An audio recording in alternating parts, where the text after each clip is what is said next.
Dans cet épisode, nous allons enquêter sur 3 des histoires de magie et de sorcellerie les plus morbides d'Europe. Vlad l'Empaleur, Richard III et Attila le Hun sont des figures quasi mythiques.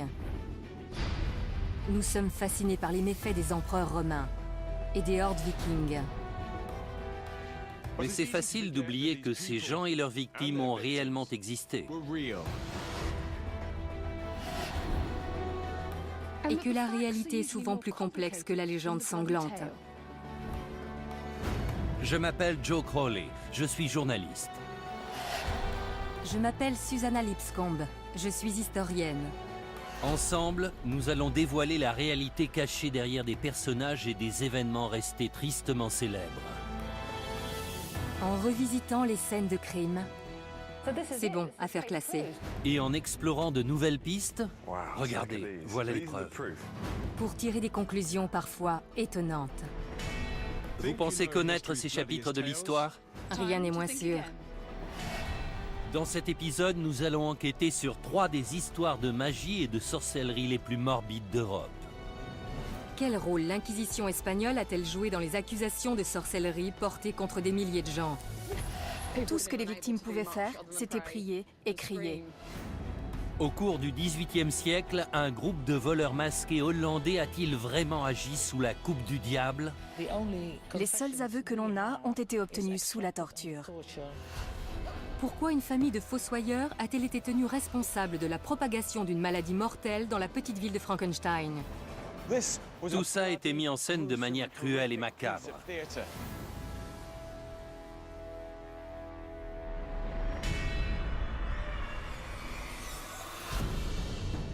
Novembre 1610. 30 000 personnes se rassemblent dans le nord de l'Espagne pour assister à l'exécution d'un sabbat de sorcières. Maria de Arbourou, 70 ans, a été reconnue coupable d'être la reine des sorcières. Elle est accusée de diriger le sabbat du village de Zugarramurdi, d'avoir tué des nourrissons et de vénérer le diable. Des mois durant, Maria et le reste de son assemblée étaient aux mains de la redoutable Inquisition espagnole. Au terme de cet interrogatoire, 6 d'entre eux vont être condamnés au bûcher et brûlés vifs. Mais Maria et les autres étaient-ils réellement coupables ou étaient-ils victimes d'une conspiration de l'Inquisition? Dans un recoin des Pyrénées, à 360 km de Madrid, se trouve le village isolé de Zugarramurdi. Au début du XVIIe siècle, ce village a été la cible d'une des organisations les plus redoutées, l'Inquisition espagnole.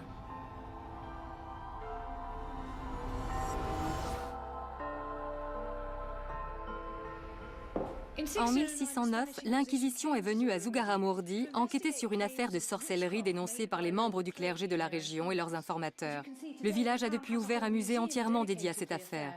Les noms des gens qui y étaient mêlés y sont référencés. Parmi eux figure Maria de Arbourou, accusée d'être la reine des sorcières.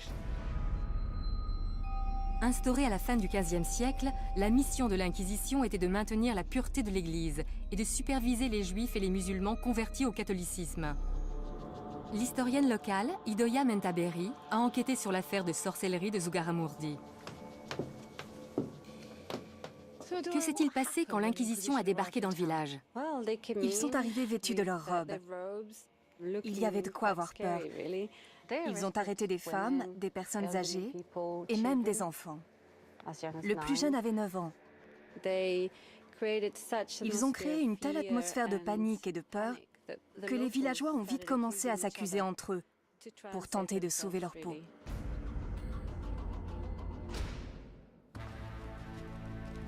Maria de Arbourou s'est retrouvée au cœur de ces accusations. Les villageois la dénonçaient comme étant la reine des sorcières. Plus d'une vingtaine d'hommes et de femmes de Zugarramurdi ont été accusés de faire partie de son assemblée. Quels étaient les différents chefs d'accusation? D'avoir mangé des cadavres, de voler et d'enlever les enfants. Les sorcières devaient suivre un rituel d'initiation. Elles recevaient un crapaud qu'elles devaient habiller et chérir comme un animal de compagnie. Si elles s'en occupaient mal, le crapaud les dénonçait au diable. C'est incroyable. Les gens croyaient vraiment à ce genre d'histoire? C'est difficile à croire. Ces histoires fantasques ont suffi à les faire livrer aux mains de l'Inquisition. Ils ont été jetés dans la prison secrète, détenus par les inquisiteurs, torturés et accusés de sorcellerie.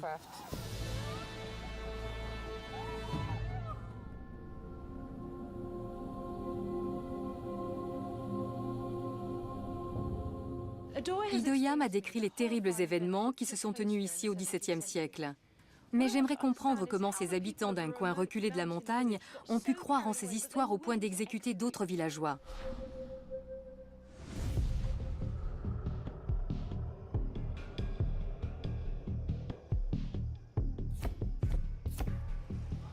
Quand on pense à l'Inquisition, on a souvent en tête des images de prêtres fanatiques vêtus de robes noires et déterminés à exterminer les hérétiques et les sorcières. Bien entendu, l'histoire est rarement aussi simple.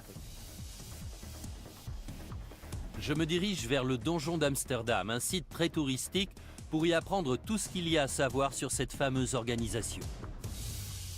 Pour ce faire, j'ai fait appel au professeur Thomas O'Connor, un spécialiste de l'Inquisition. Parlez-moi de Zugarramurdi. Quel rôle l'Inquisition a-t-elle joué dans ce village? Alors que la situation était déjà délicate, les inquisiteurs sont arrivés et ont mis de l'huile sur le feu. Il y a toujours eu des histoires d'accusations de sorcellerie, mais quand l'Inquisition intervenait, tout avait tendance à s'amplifier. Le nombre de dénonciations se multipliait. Un vent de panique générale se mettait à souffler. Cependant, il est intéressant de savoir que les avis sur la question étaient partagés au sein des inquisiteurs. C'est vrai? 2 d'entre eux avaient une opinion bien tranchée sur la marche à suivre, mais le 3e émettait quelques réserves. L'inquisiteur en question se nommait Alonso de Salazar Frias. C'était un avocat particulièrement cultivé. Il voulait distinguer les faits réels de ce qui relevait de l'imagination de la personne accusée de sorcellerie. Au sein même de l'Inquisition, certains parlaient déjà de pacte avec le diable, d'hérésie et de damnation. Il tenait à prendre assez de recul pour ne pas se laisser embarquer dans l'hystérie collective. Cette frénésie touchait non seulement la commune de Zugarramurdi, mais aussi les inquisiteurs présents lors des événements. À Zugarramurdi, Salazar était l'inquisiteur le moins gradé, mais sa méthode de raisonnement a tout de même eu un impact important. Il avait vu que la commune était prise d'hystérie collective et que ça les poussait à inventer toutes sortes d'histoires. Exactement. Il a introduit les notions de scepticisme et de doute dans le processus de jugement. Il a fait évoluer les poursuites pour sorcellerie en Espagne. Grâce à Salazar, les inquisiteurs étaient encouragés à ne plus se reposer uniquement sur les dires des victimes, mais à trouver des preuves concrètes avant d'emprisonner leurs suspects. Les détails sur le fonctionnement de l'Inquisition espagnole sont fascinants, mais cela ne suffit pas à résoudre l'énigme de Zugarramurdi. La sorcellerie était considérée comme un acte d'hérésie mineur. Mais malgré la présence d'un inquisiteur aussi moderniste que Salazar, plusieurs personnes ont été condamnées au bûcher.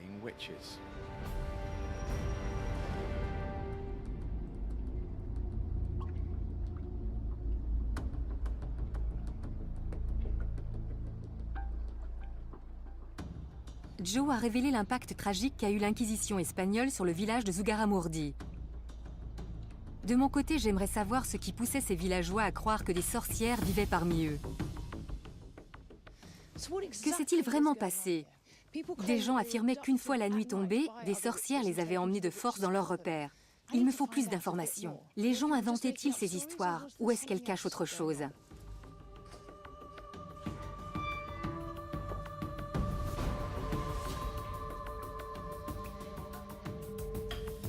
Je compte sur l'aide du professeur Peter Kinderman, psychologue clinicien, pour m'expliquer comment de telles accusations voient le jour et ce qui poussait les gens à y croire aussi facilement. D'après les témoignages, c'est dans ces caves que les sorcières se réunissaient. Cet endroit est assez fabuleux, n'est-ce pas? C'est un site extraordinaire. L'impact d'une histoire de sorcière est tout de suite plus fort quand il est censé se passer dans un endroit comme celui-ci.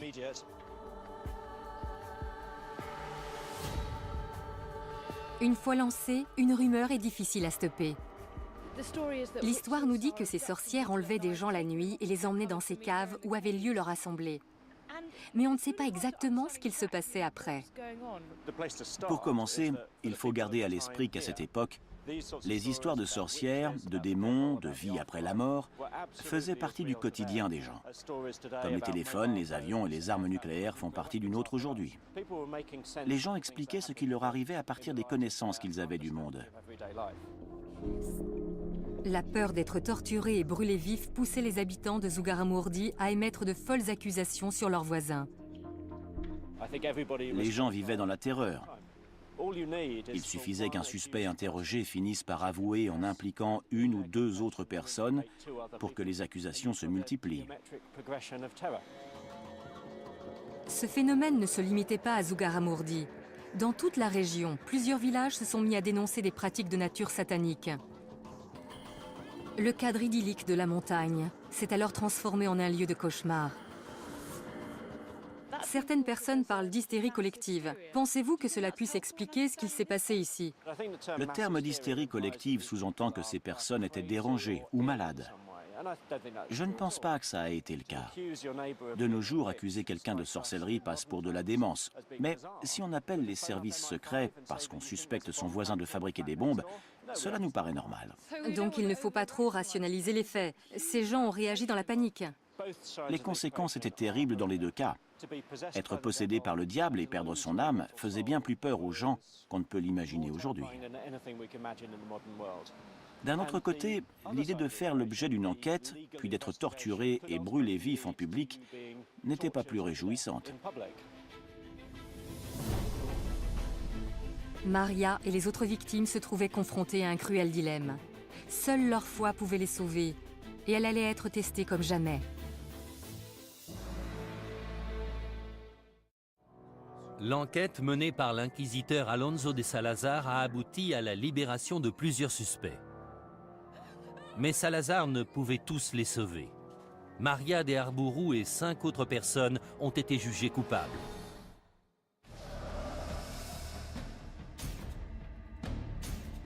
Maria et son soi-disant sabbat font partie des quelques milliers d'innocents à avoir été brûlés sur une période de 300 ans. Mais comment se passaient ces mises à mort? Et pourquoi étaient-elles aussi barbares? Pour répondre à ces questions, je retrouve le professeur Alison Rowlands, spécialiste de l'histoire de la sorcellerie. Alison, quel sort attendaient Maria et les autres accusés? Est-ce qu'ils avaient encore la moindre chance de s'en sortir? Ils auraient pu avouer qu'ils pratiquaient la sorcellerie. Un aveu aurait annulé la peine, même s'il se faisait alors qu'on les amenait au bûcher. Mais il faut prendre en considération la mentalité de l'époque. Les concepts d'au-delà et d'âme immortelle étaient au cœur de leurs croyances. Ces 6 individus ont sûrement pensé que faire de faux aveux aurait été un péché impardonnable.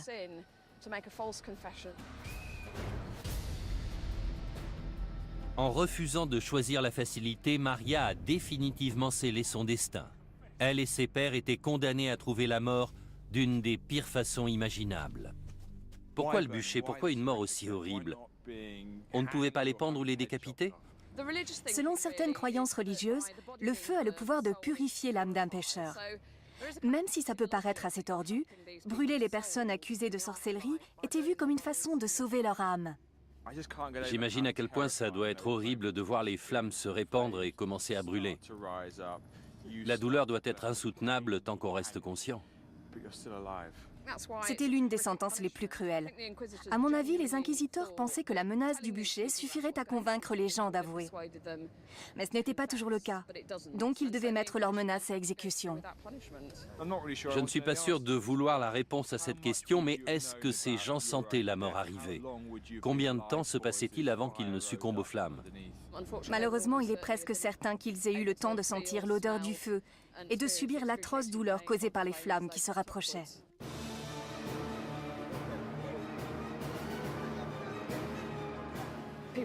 Ils étaient debout, attachés. Tout ce qu'ils pouvaient faire, c'était prier et crier.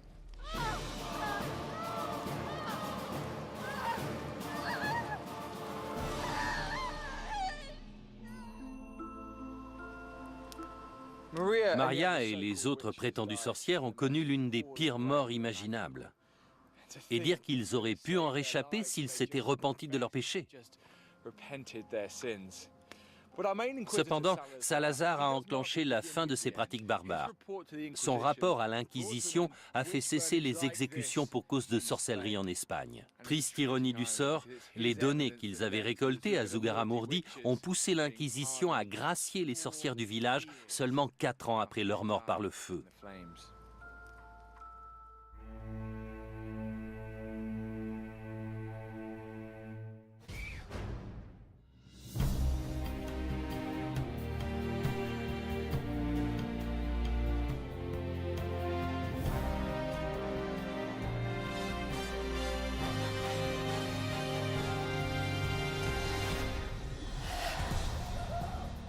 11 mai 1772. Józef Kirchhoffs, chirurgien aisé et fervent croyant, est sur le point de connaître une mort violente par pendaison. Il a été reconnu coupable d'être à la tête d'un groupe de bandits sans pitié obéissant aux ordres du diable en personne. Leur nom, les Bockenriders. Pendant des années, ces bandits ont fait régner la terreur le long de la frontière hollandaise. Kirchhoffs a été condamné à la potence alors qu'il niait fermement faire partie du célèbre gang, et ce malgré des mois à subir d'affreuses tortures. Était-il un génie du grand banditisme ayant toujours mené une double vie, ou était-il réellement innocent ?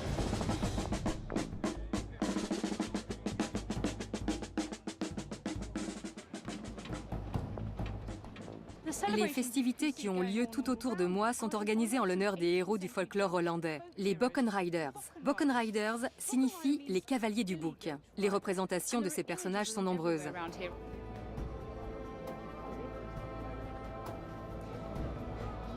En voilà un Bockenrider. Il chevauche un bouc, une torche à la main, et coiffé d'un chapeau de sorcière alors qu'il s'apprête à fuir sous un ciel rouge sang.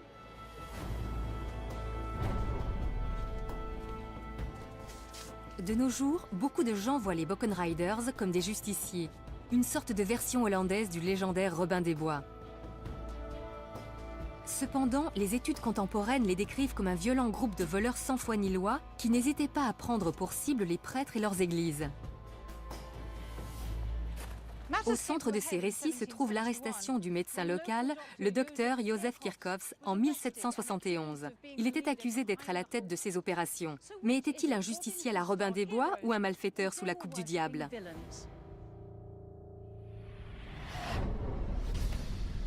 La ville de Herzogenrath est l'un des endroits clés de l'histoire des Bockenriders. Cette ville est maintenant allemande, mais se situe juste à côté de la frontière hollandaise. Je suis venu rencontrer François van Geroorten, président de l'association visant à préserver la mémoire des Bockenriders.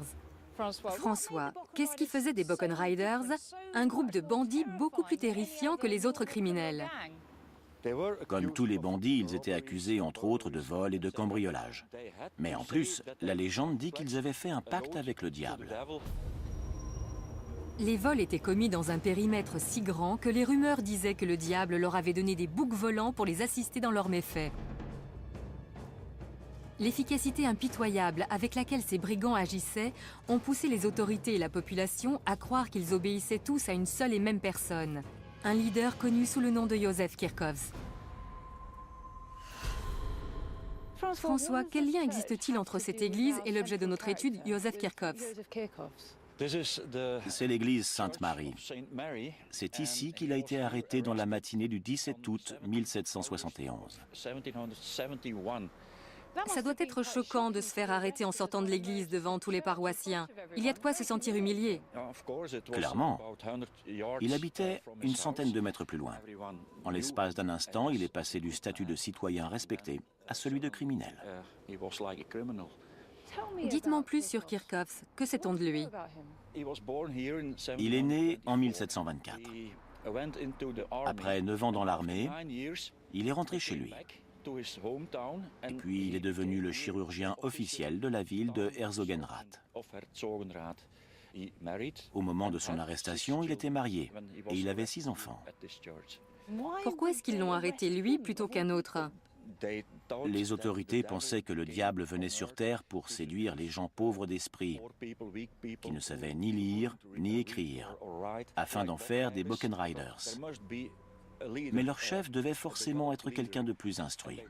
Ils ont pensé à Kirchhoffs. Ses accusateurs étaient persuadés qu'il menait une double vie. Aux yeux de ses concitoyens, il passait pour un bon chrétien, mais une fois la nuit tombée, il devenait le leader de ce groupe de criminels. C'est un peu comme Dr Jekyll et Mr Hyde. La formation militaire de Kirchhoffs pouvait certainement s'avérer utile au commandement d'un groupe de violents bandits. En plus de ça, plusieurs malfaiteurs présumés ont donné son nom sous la torture. Menait-il réellement une double vie? Était-il le chef tout-puissant de ce groupe de bandits? Je vais envoyer Joe consulter les archives officielles pendant que je me renseigne sur le fonctionnement des gangs.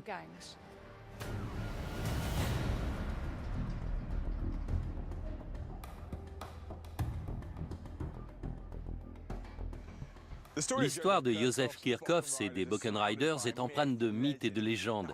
J'aimerais démêler le vrai du faux. Et le meilleur moyen d'y parvenir, c'est de consulter les archives officielles. Après tout, il semblerait logique que la torture et l'exécution d'un homme aussi respectable que Joseph Kirchhoffs aient fait l'objet d'un rapport écrit. Les originaux des documents officiels concernant Kirchhoffs et les Boken Riders sont conservés à Maastricht, dans une ancienne église. Cette dernière abrite dorénavant les archives historiques de Limbourg. L'archiviste Truus van Roy-Rox a étudié ces documents cruciaux en détail. S'il y a une personne qui peut m'aider à percer le mystère de cette histoire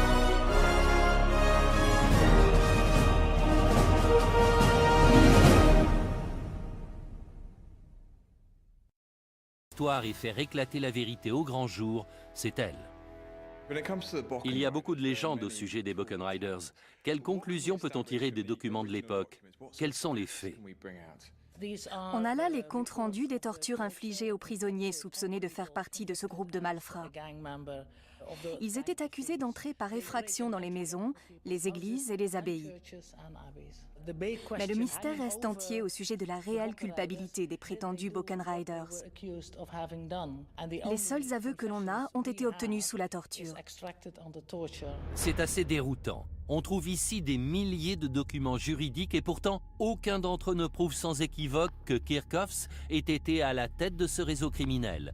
Les seules preuves sont de vagues accusations faites sous la torture. Est-ce qu'il y a des documents qui nous parlent un peu de Joseph Kirchhoffs et de son histoire personnelle? On a une description de lui dans une lettre de recommandation. Elle a été écrite en 1752, quand il était encore sergent dans l'armée. Elle dit qu'il était non seulement un chirurgien très talentueux, mais aussi un homme respecté et très croyant. Les gens n'en revenaient pas quand il a été arrêté. Ça semble un peu tiré par les cheveux qu'un homme aussi sympathique et attaché aux valeurs du christianisme se retrouve à la tête d'une cruelle organisation de malfaiteurs. Oui, il n'y avait aucune preuve concrète de sa culpabilité. Il avait seulement été dénoncé par d'autres suspects passés sous la torture. Clairement, la façon dont ces aveux ont été extirpés pose problème. J'aimerais en savoir davantage sur la nature de ces tortures. Le château où elles ont eu lieu existe toujours. On peut aller voir si vous voulez. Je visualiserai mieux. Ça ne fait aucun doute.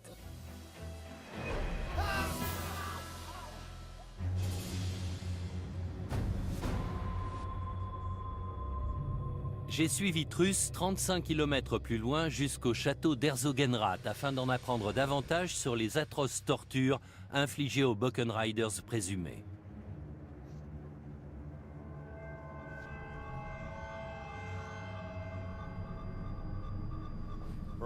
Regardez-moi tout ça. Comment ces effrayants outils étaient-ils utilisés? Il commençait avec les poussettes, d'abord sur un pouce, puis sur les deux.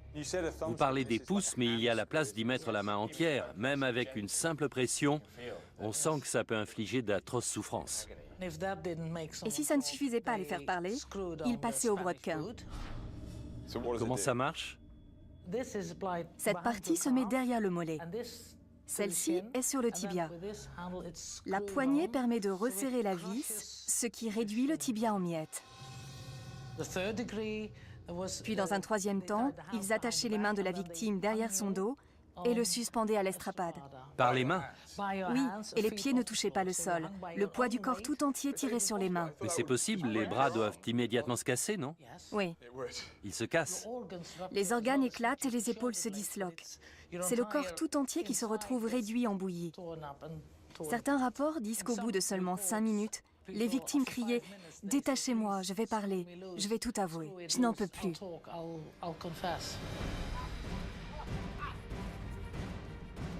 Des douzaines de membres présumés des Buchan Riders ont été torturés dans ces lieux et ont rapidement avoué leurs crimes. Mais pas Kirchhoffs. Il disait à ses tortionnaires « Messieurs, vous pouvez réduire mon corps en miettes, je n'ai rien à avouer ». Respectait-il la loi du silence ou était-il véritablement innocent?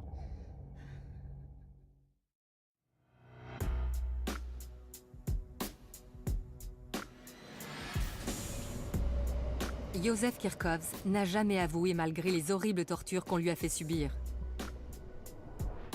Aurait-il réussi à tenir sa langue jusqu'au bout s'il avait été coupable?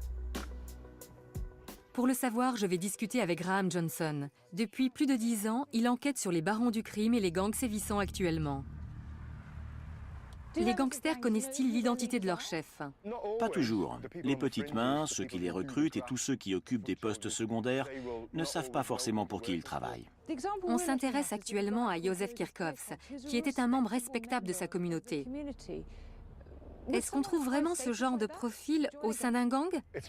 Il arrive souvent que les chefs de gang aient une position sociale élevée au sein de leur communauté. Peu de gens connaissent l'identité de celui qui dirige actuellement la pègre locale. Si vous le rencontriez, vous ne penseriez pas une seconde qu'il est impliqué dans un gang. C'est un homme respectable, poli, cultivé, et pourtant, il est à la tête d'une organisation criminelle qui compte des centaines de membres et génère des centaines de milliers d'euros par an. Ils sont impliqués dans des affaires de drogue, de fraude fiscale, de vente d'armes et même de meurtre. Donc même l'homme le plus respectable d'une communauté peut travailler pour une organisation criminelle. Tout à fait. Ce sont des gens qui ont le sens des affaires, savent diriger et sont des gens en position de pouvoir. Ils font des chefs de gang idéaux. Ce principe est valable aussi bien en Angleterre aujourd'hui qu'en Allemagne il y a 200 ans.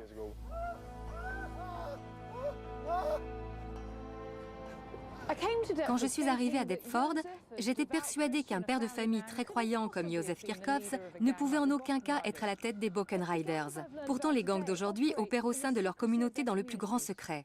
Si Józef pouvait garder le silence sous la torture, peut-être était-il capable aussi de mener de front une vie de famille et la direction d'une organisation criminelle.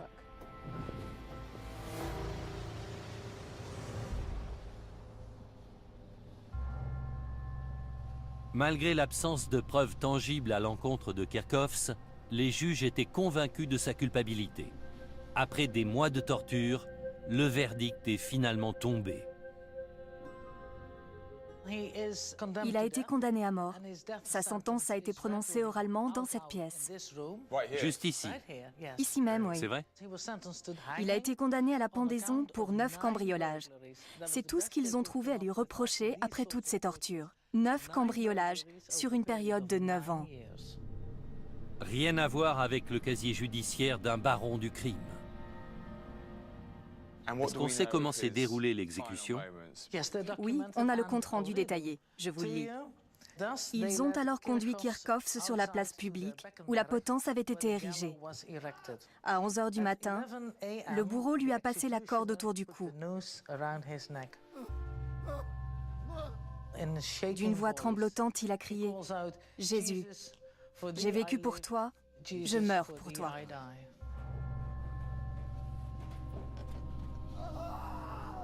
Vous pensez qu'il était impliqué dans cette affaire d'une manière ou d'une autre? Il est vraiment très peu probable qu'il ait pris part à leurs activités. Il n'y a pas la moindre preuve de son implication.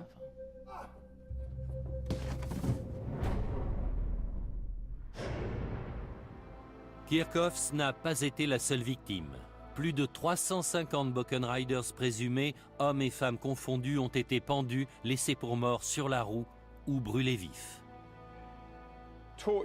La torture est au cœur de cette légende sanglante. Le problème majeur face à cette pratique, c'est qu'on n'a aucun moyen de vérifier la véracité des aveux. Bon nombre de personnes victimes de telles souffrances finiraient par cracher le morceau, qu'ils soient réellement coupables ou pas.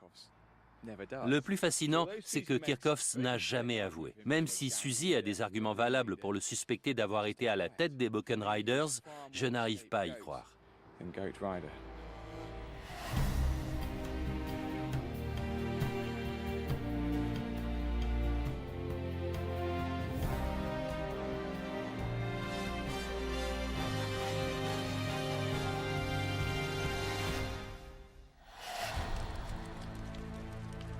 26 septembre 1606. Depuis des décennies, Wenzel Forster et sa famille sont les fossoyeurs de leur commune. Mais ce jour-là, c'est à leur porte que la mort a frappé. Forster, sa femme et ses domestiques vont être torturés puis brûlés vifs pour avoir répandu une épidémie meurtrière ayant causé la mort de plusieurs centaines de personnes. Ils étaient aussi accusés de cannibalisme, de nécrophilie et d'être les serviteurs du diable.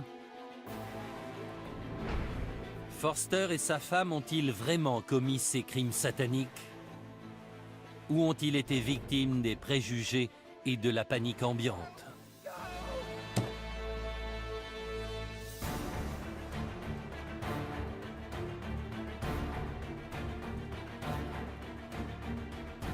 J'ai fait le voyage en Europe centrale pour en apprendre davantage sur la terrible légende de Forster. Voici la ville de Żabkowice-Czeslaski, située au sud de la Pologne. Depuis des siècles, elle est le nœud commercial de cette zone rurale. Ce n'est pas le genre de ville qu'on s'attend à voir faire la une des journaux. Pourtant, en 1606, cette magnifique feuille d'information illustrée a été publiée à son sujet. Cet ancêtre des journaux d'aujourd'hui raconte l'histoire qui a fait connaître cette petite ville. Mais à l'époque, Żabkowice portait un autre nom. Elle s'appelait Frankenstein. C'est en 1818 que Mary Shelley a écrit son célèbre roman gothique racontant la vie de Victor Frankenstein et du monstre qu'il avait assemblé à partir de morceaux de corps humain. 200 ans plus tôt, la ville de Frankenstein a été au centre d'une autre histoire à en glacer le sang, quand des centaines de ses habitants ont été victimes de la peste. Le bulletin illustré ne parle pas seulement des victimes, mais aussi des gens supposés être à l'origine de cette épidémie. La propagation de l'épidémie a été entièrement reprochée à une famille de fossoyeurs qui s'occupait du cimetière de la ville. Ce récit relate une incroyable histoire d'empoisonnement, de vol et de magie noire.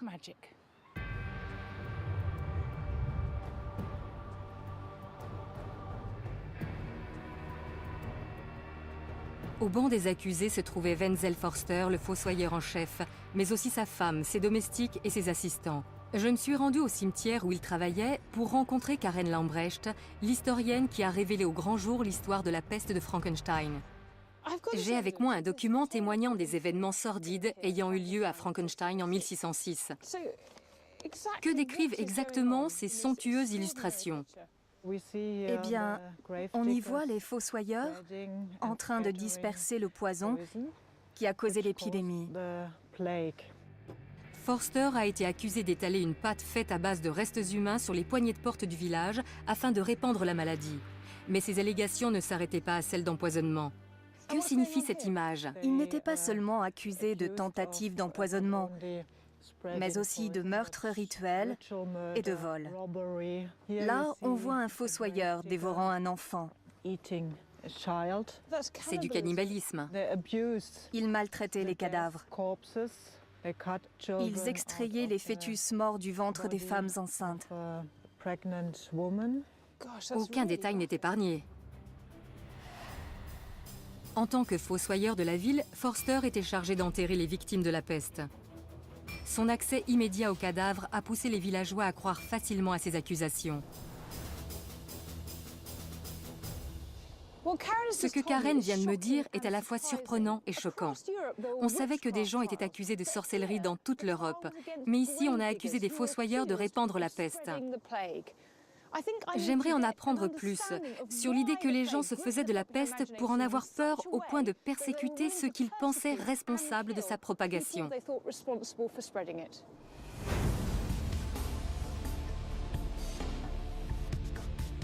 Je suis à Londres où 100 000 personnes sont mortes de la peste 60 ans après l'épidémie de Frankenstein. Je retrouve le professeur Robert Joodt, un historien médical, à l'église Saint-Bride où reposent des centaines de victimes de la peste. Robert, pouvez-vous m'en dire un peu plus sur la peste? Sait-on combien de victimes elle a fait à Frankenstein? D'après les rapports de l'époque, il y a eu environ 1500 décès. C'est un chiffre assez élevé. Un quart de la population a trouvé la mort en l'espace d'1 ou 2 semaines. La mort était fulgurante. Et elle frappait sans prévenir, n'est-ce pas? C'est ça. Dans certains cas, les gens se levaient le matin comme si de rien n'était, puis mouraient dans la journée. C'est une mort aussi terrible que soudaine. Les gens en étaient terrifiés. Dans ces conditions, les victimes ne pensaient pas s'être assez préparées au jugement dernier. Ça les effrayait plus que tout. Quand la peste frappait, les églises débordaient de demandes d'inhumation. Il était impossible d'enterrer tout le monde convenablement. Regardez ça.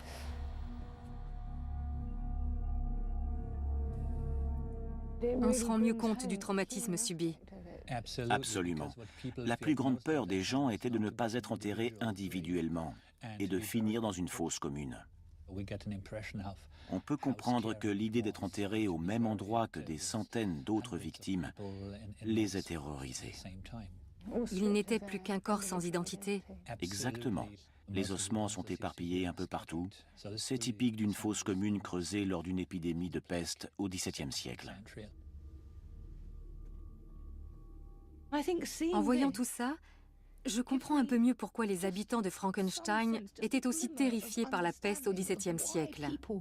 Ce genre de perspective peut facilement pousser les gens à s'en prendre aux potentiels responsables du désastre. Mary Shelley a rendu le nom de Frankenstein mondialement connu. Mais les événements qui ont eu lieu dans la ville auraient aussi pu suffire à inscrire ce nom au panthéon de l'horreur.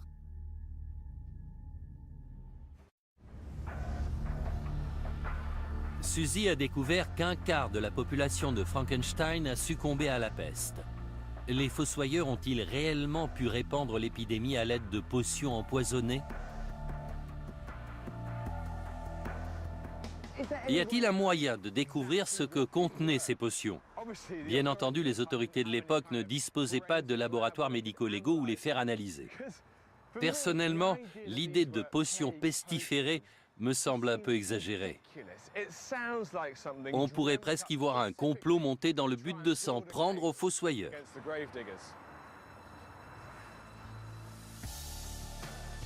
Les voisins de Forster étaient persuadés qu'au lieu d'enterrer les morts, ils se servaient de leurs cadavres pour concocter une potion donnant la peste. C'est génial ici. Je vais m'entretenir avec le chercheur Jürgen Mischke pour découvrir ce que fabriquaient les Forster. Jürgen, l'idée qu'on puisse concocter une potion à partir de restes humains me semble loufoque. Comment en est-on arrivé là? Je vais peut-être vous surprendre, mais les médicaments à base de restes humains étaient monnaie courante du XVIe au XVIIIe siècle. Au début du XVIIe siècle, les gens pensaient que les médicaments à base de cadavres en bonne santé étaient particulièrement efficaces. Et en plus de soigner les maladies, ces remèdes étaient censés donner l'énergie du mort aux patients. Quelle partie du corps était utilisée? D'après les documents scientifiques de l'époque, 24 parties du corps peuvent être récupérées pour en faire des remèdes. La graisse, la peau, le crâne et les os en font partie. Les os étaient réduits en poudre et la peau bouillie pour en faire des médicaments contre toutes sortes de maux tels que l'épilepsie ou les migraines. Forster était-il le fournisseur de Frankenstein? D'où provenaient les cadavres? Il fallait aller voir le bourreau. Il avait tous les droits sur le cadavre des gens qu'il exécutait. C'était la seule façon de se procurer un corps jeune et sain. C'était un revenu complémentaire non négligeable pour les bourreaux. Il est possible que certains fossoyeurs aient voulu en profiter aussi. Est-ce que ces potions pouvaient aussi servir à répandre une maladie? Les autorités avaient interdit tout remède fait à partir du corps d'un malade ou d'une personne âgée parce qu'ils savaient que c'était plus risqué. Mais les fossoyeurs ont peut-être transgressé cette règle sans savoir que cela représentait un réel danger pour les patients. Quand on se fournit illégalement chez un fossoyeur, il y a forcément plus de risques. C'est fou de penser qu'on se soignait avec des restes humains. Si on y réfléchit un peu, le but est d'aider quelqu'un à survivre grâce au corps de quelqu'un qui est déjà mort. Les transfusions sanguines et les transplantations d'organes suivent aussi cette logique.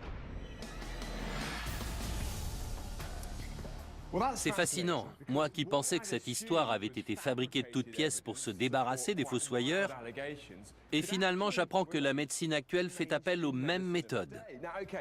Officiellement, les fossoyeurs ne devaient pas être autorisés à fabriquer ce genre de remède. Mais cette éventualité ne semble plus aussi extravagante qu'avant. De plus, la fabrication de remèdes de cette nature faisait clairement d'eux les coupables idéaux.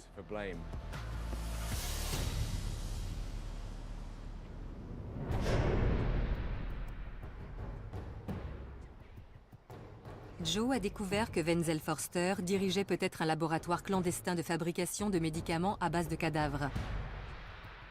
Leur activité a pu être à l'origine de la propagation de la peste, même involontairement. Mais tout ça n'explique pas les autres sordides chefs d'accusation portés contre lui et son entourage. De retour en Pologne, je vais visiter avec Karen les cachots situés sous la mairie. C'est ici que les fossoyeurs sont censés avoir été retenus prisonniers. J'espère y découvrir pourquoi ils ont été accusés de vol, de cannibalisme et de nécrophilie. Ils étaient accusés d'être les serviteurs du diable. Il leur aurait ordonné de répandre le poison pour annihiler la population. Ils avaient surnommé les fossoyeurs les chiens de chasse du diable. Les fossoyeurs étaient souvent marginalisés par le reste de la population qui les associait à la mort. Cela faisait d'eux la cible facile d'accusations macabres. Ça paraît invraisemblable. Qu'est-ce qui poussait les gens à croire que les fossoyeurs étaient capables de telles horreurs? Comme ils vivaient dans un climat de terreur, les villageois étaient à cran. Les autorités locales se devaient d'agir. En plus de Forster et sa femme, 6 autres personnes ont été arrêtées et accusées de répandre la peste. Avec la communauté tout entière convaincue de leur culpabilité, ils n'avaient aucune chance de s'en sortir. Frankenstein voulait leur mort.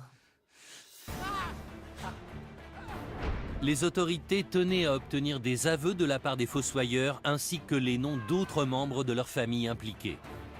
Les tortures qui leur ont été infligées pendant l'interrogatoire ont fini par les faire craquer. Le trajet vers l'endroit de leur exécution a débuté ici, dans les cachots de la mairie, où Forster et les autres avaient été emprisonnés et torturés.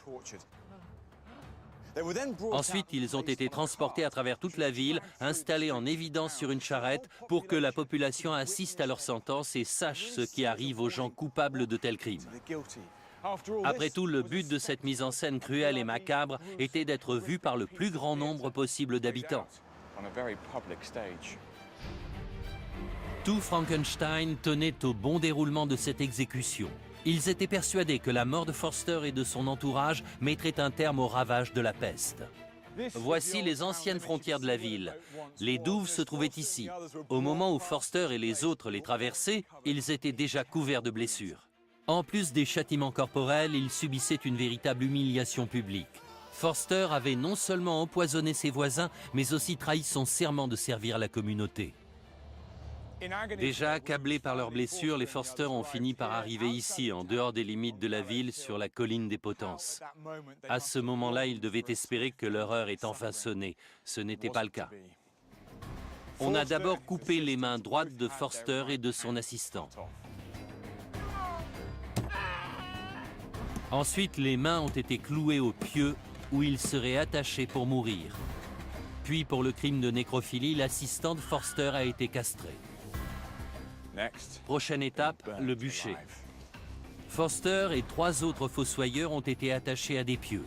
Les feux ont été allumés tout autour d'eux pour qu'ils meurent brûlés vifs.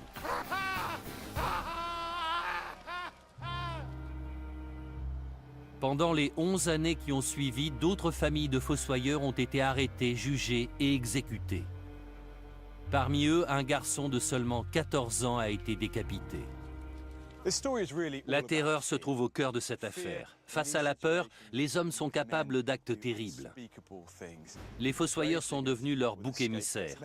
Ils avaient peut-être bel et bien utilisé des cadavres pour faire des potions. Ils ont peut-être même involontairement propagé l'épidémie. Mais ce genre de remède était courant à l'époque. Beaucoup de gens les utilisaient dans l'espoir de guérir. Les habitants de Frankenstein ont fait preuve d'une hypocrisie presque barbare en se retournant contre les fossoyeurs. Leur sentence a été irrévocable.